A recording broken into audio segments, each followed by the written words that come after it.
आज बनवणार आपण चाकवताची भाजी. त्यासाठी चाकवत नीट करून घेतला, नंतर चिरून घ्यायचा आणि धुवून घ्यायचा.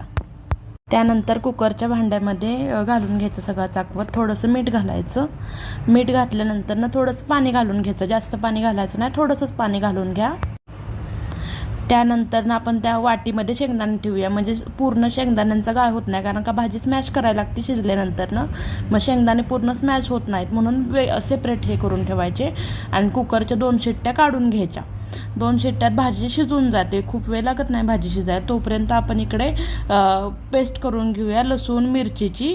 ह्याची पेस्ट करून घ्यायची आपण बारीक पेस्ट मी करून घेतली आहे. तोपर्यंत आपली इकडं भाजी पण शिजली आहे बघा. हे शेंगदाणे वरतीच राहिलेत आणि भाजी आपण स्मॅश करून घेऊया.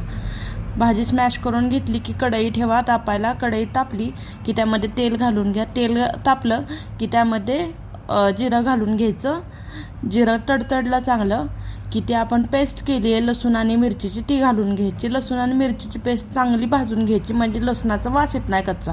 नंतरनं जी भाजी आपण स्मॅश करून घेतली आहे ती भाजी घालून घ्या.